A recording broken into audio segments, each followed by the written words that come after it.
রাত প্রায় 11টা বাজে। বাড়ির উদ্দেশ্যে বাসে উঠেছে ইন্দ্র। বছরের এ সময়টায় তার মনটা প্রফুল্ল থাকে, কারণ অফিস বেশ কিছুদিনের জন্য ছুটি দেয়। এবারও ছুটিতেই সে বাড়ি ফিরছে। বাসে গুটি কয়েক যাত্রী আছে। ইন্দ্র বেশি খুশি থাকলে কথাও একটু বেশিই বলে। সরল মনা কিনা। ওর পাশে এক বয়স্ক লোক বসেছে। ইন্দ্রর হুড়োহুড়ি আর নড়াচড়ায় লোকটা বেশ বিরক্ত হয়। বলি বাবু, অত নড়াচড়া না করলেই কি নয়? এক জায়গায় বসে থাকতে পারেন না? বসছি দাদু, অনেকদিন পর বাড়ি যাবো কিনা মনটা একটু ফুরফুরা গো। তাই নাকি? তা তোমার বাড়ি কোথায় শুনি? এখান থেকে রাখালপুর দাদু। এখান থেকে রাখালপুরের ঘাটেই নামবো, আর ওখান থেকে নৌকা নিয়ে সোজা বাড়ি। কি যে আনন্দ লাগছে, কতদিন পর মায়ের হাতের রান্না খাবো। বৃদ্ধ রাখালপুর নাম শুনে একটু অপ্রস্তুত হয়ে যায়। চোখে মুখে একটু ভয় জমা হয়। একটুখানি স্বাভাবিক হওয়ার চেষ্টা করলে তারপর তিনি বলে, তুমি বাড়িতে শেষ কবে গিয়েছ? এই তো প্রায় 6 মাস আগে। ও জন্যেই জানো না, ওপরটা এখন আর আগের মতো নেই। মানে মানে লোক মুখে শুনি ওখান দিয়ে গেলে নাকি ক্ষতি হয়, গেলেই নাকি মানুষের কি কি হয়। একটু সাবধানে থেকো, বুঝলে? ইন্দ্র মাথা নাড়ে, তবে তেমন একটা গুরুত্ব দেয় না। মনে মনে ভাবে, বৃদ্ধ মানুষ একটু পুরনো আমলের চিন্তা ভাবনা, সে থেকে হয়তো এসব বলছে। এখনো আগের সব যুগ আছে নাকি? ইন্দ্র বাস থেকে নেমে রাখালপুর ঘাটে আসে। উঁচু রাস্তা থেকে ঢালু রাস্তায় মাঝি ঘাটটা নেমে গেছে। এখন বাজে রাত প্রায় 1টা। ইন্দ্র ফোনের টর্চ জ্বালিয়ে চারপাশে ঘোরায়। ইস, কি অন্ধকার হয়েছে চারপাশটা। একটা লোকের নিঃশ্বাসের আওয়াজ পর্যন্ত শোনার জন্য নেই। এত নীরব যে একটা পাতা পড়লেও মনে হবে বোম পড়েছে।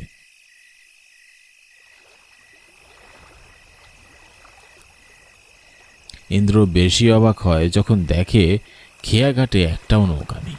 আশ্চর্য, অন্য সময় আসলে তো এখানে অনেক মাছই দেখতে পাওয়া যায়, আজ কেন নেই? কি করে সে এখন বাড়ি যাবে? এত রাতে কই বা থাকবে? এসব ভেবে উচ্ছ্বাসিত ছেলেটির মন খারাপ হয়ে যায়। একপাশে ব্যাগটা নিয়ে বসে পড়ে একটা উঁচু পাথরের উপর।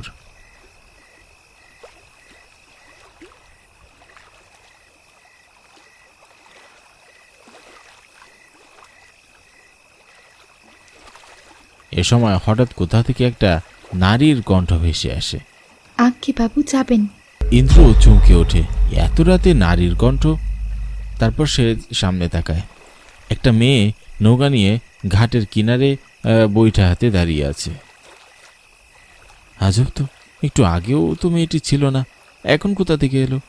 আরে এত রাতে একা একটি মেয়ে এখানে কি করছে?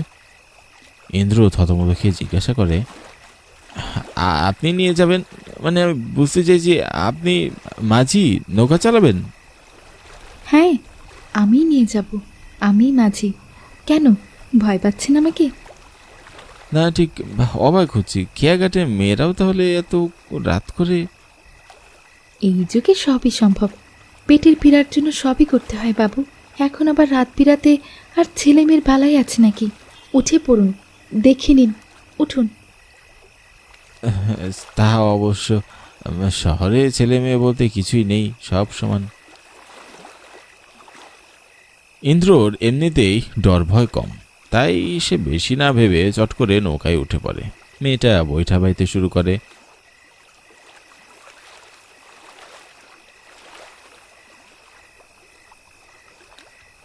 ইন্দ্র এবার একটু মেয়েটাকে ভালো করে দেখার চেষ্টা করে।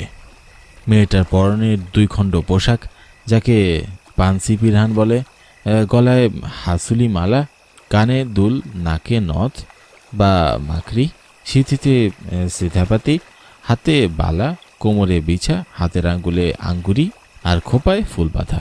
এ যেন অরণ্যচারী বুনো নারী। প্রকৃতির সঙ্গে যেন তার বিশাল প্রেম, এবং নীরব রাতের মাঝামাঝিতে নদের ছলা ছলা শব্দে যেন মেয়েটাকে আরও বেশি রহস্যময় এবং মায়াবী করে তুলেছে। ইন্দ্রর মনে পড়ে, আরে এ তো সাঁওতাল নারীর পোশাক, আর সাজের সাথেও সাদৃশ্য আছে। ইন্দ্র চেহারাখানা একটু ভালো করে দেখার চেষ্টা করে। কোন রকম একটু ভালো করে দেখে সে বুঝতে পারে আসলে মেয়েটি কোনো সাধারণ মেয়ে নয়, কোনো এক সাঁওতাল নারী। কিন্তু এ মেয়ে এখানে কেন, তাও নৌকা চালাচ্ছে কেন? ইন্দ্রর মনে এবার একটা খটকা লাগে। মেয়েটা হঠাৎ ইন্দ্রকে অবাক করে দিয়ে প্রশ্ন করে, আপনি কি আমাকে দেখার চেষ্টা করছেন? না, আমার আবার চুপ থাকার অভ্যাস নেই, তাই আপনার সাথে কথা বলারই সুযোগ খুঁজছিলাম। আচ্ছা, আপনার নাম কি মহিয়সী? আমার নাম বাহা। আপনি কি সাঁওতাল নারী? ইন্দ্র এ কথা বলার সাথে সাথে মেয়েটির বৈঠা থেমে যায়। তারা তখন মাঝ নদীতে। ইন্দ্র একটু ভয় পায়। এই রে, আপনাকে রাগিয়ে দিলাম নাকি? মেয়ে মানুষের রাগ আবার একটু খারাপ কি না? কিন্তু ইন্দ্রর চিন্তাভাবনাকে মিথ্যা প্রমাণ করে মেয়েটা আবারও বৈঠা বাইতে শুরু করে।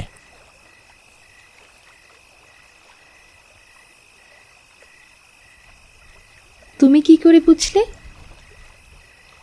আপনার পোশাক আর কণ্ঠে সাঁওতালি টান দেখে বুঝতে পারছি। আচ্ছা, আপনি রাগ না করলে একটা প্রশ্ন করি? করে ফেলো। এত রাতে আপনি খেয়াপাড়ায় কি করেন? আপনি এই কাজই বা কেন করেন? অন্য কাজ করতে পারেন না? এটা তো আপনার জন্য রিস্কি। রিস্ক? রিস্ক? কি বললে? রিস্ক? হঠাৎ করে মেয়েটার অমন পাগলের মতো অট্টহাসি শুনে ইন্দ্র একটু চমকে ওঠে। মেয়েটা ততক্ষণে বইটা ছেড়ে দিয়েছে। দুই হাত আকাশের দিকে তুলে সে দাঁড়িয়ে পাগলের মতো হাসছে। ইন্দ্র বেশ ভয় পায়। মেয়েটা এবার সরাসরি ইন্দ্রের দিকে তাকায়। তাকে এবার চাঁদের আলোয় পুরোপুরি দেখতে পাওয়া যায়। ইন্দ্রর কলিজাটা কেঁপে ওঠে, কারণ সামনে দাঁড়ানো মেয়েটি এই মুহূর্তে কোনো রক্তে মাংসে করা নারী নয়, বরং বিভৎস এক নারী কঙ্কাল, যার চোয়াল বেয়ে মাংস খুয়ে খুয়ে পড়ছে, চোখ থেকে রক্ত ঝরছে। সে চোখে ক্রোধের আগুন, শরীরের এই সাঁওতালি পোশাকেও রক্তের ছিটে ফোটা লেগে আছে। ইন্দ্র কাঁপতে কাঁপতে জিজ্ঞাসা করে, কে আপনি? আমাকে কেন এখানে এনেছেন? আমি তো আপনার কোনো ক্ষতি করিনি। আমার পিছু লেগেছেন কেন? নারী মূর্তিটা এক ঝটকা এগিয়ে আসে। তারপর ইন্দ্রর কাছে এসে ইন্দ্রর মুখ বরাবর ঝুঁকে, তারপর বিশ্রী করে হেসে ওঠে। আবারও হাসি বন্ধ করে চিৎকার করে বলে, চুপ, কোনো কথা বলবি না, কোনো কথা বলবি না। তোদের ছেলে যে কোনো বিশ্বাস নেই।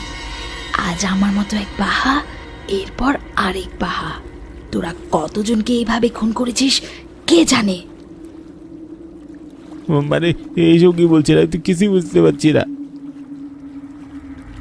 কোনো কথা নয়, আজ আমি কঠিন প্রতিশোধ নেব, কঠিন প্রতিশোধ।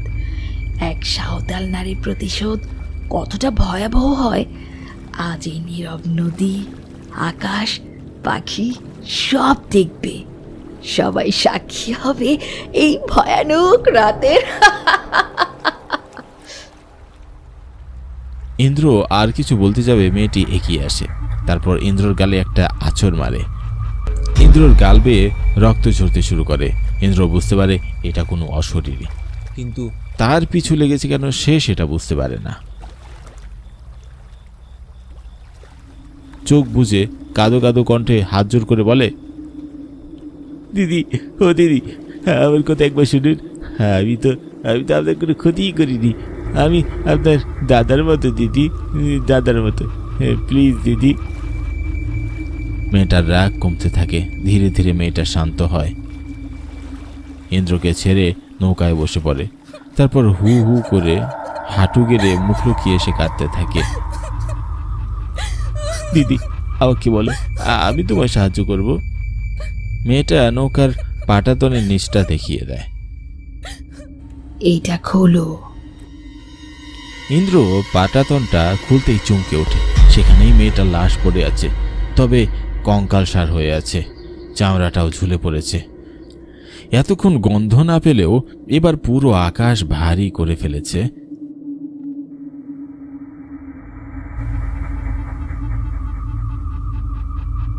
মেয়েটার শরীরে কাটা দাগ আছে স্পষ্ট, ছুরি দিয়ে গলা কাটা। কি বিভৎস রকম করে মেরেছে। মেয়েটা বলতে থাকে, 3-5 আগে আমি এই পথে রায়পুর যাওয়ার জন্য আসি। সেদিন রাত বেশি হয়নি, 11টা হবে। এখানে 3-4 জন মাঝি ছিল, ওদের আমি চিনি না।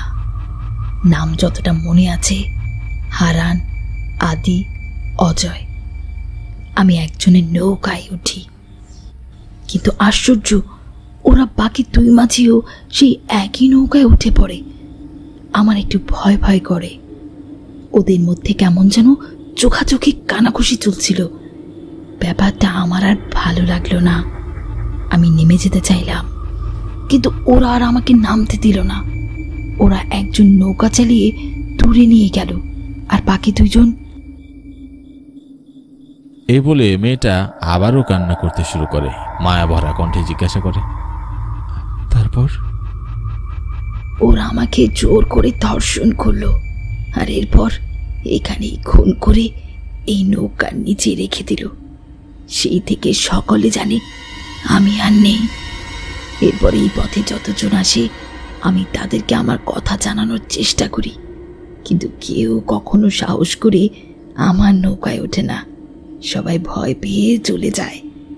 এখন তো মাঝিরাও পর্যন্ত এখানে আসে না। তারপর তুমি আসলে, তারপর এই তো। ওর যেন হাত পা ভেঙে যেতে চাইছে। ইন্দ্র কল্পনায় করেনি সাঁওতাল নারীর এমন হৃদয় বিদারক কাহিনীর সাক্ষী সে হবে। তুমি চিৎকার করনি? কেউ শুনিনি? করেছি, খুব চিৎকার করেছি। জানো, ওরা তো ধর্ষণ করলো, পারত আমার জানটা ভিক্ষা করতে। কত হাত ছোট করেছি, আমার সেইটুকু সহানুভূতিও দেখালো না। আমায় গলা টিপে গলার হাড় ভেঙে ওরা আমায় মারল। শেষে ওদের মন শান্ত হলো না। ওরা গলার ছুরি চালিয়ে আমার মৃত্যু নিশ্চিত করলো। চিন্তা করো না দিদি, তোমার এই দাদা কথা দিচ্ছে ওদের প্রত্যেককে সাজা পাইয়ে দিবে, আর কাল সকালেই তোমার লাশটার সৎকারের ব্যবস্থা করা হবে।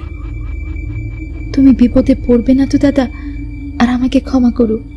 রাগে দুঃখে তোমার উপর চওড়াও হয়েছিলাম।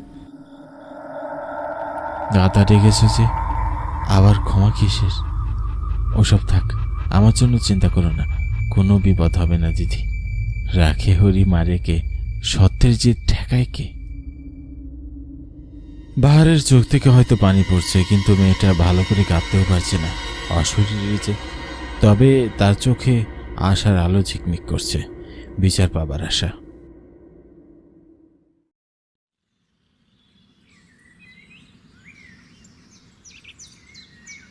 পরদিন গ্রামবাসী বাহারের দেহটা সৎকারের ব্যবস্থা করে, আর সেই 3 জনকেও পুলিশে ধরিয়ে দেয়।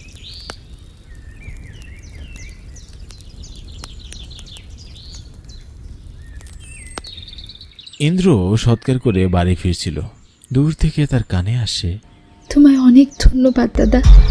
আমি এখন ভালো আছি, শান্তিতে আছি। ধন্যবাদ গো দাদা। তাই থেকো, খুব ভালো থেকো সাঁওতাল নারী। সেদিনের পর সে ঘাটে আর কোনো দিনই কেউ বাহাকে দেখতে পায়নি, না কোনো সাঁওতাল নারী, না তার নৌকা, কিছুই না।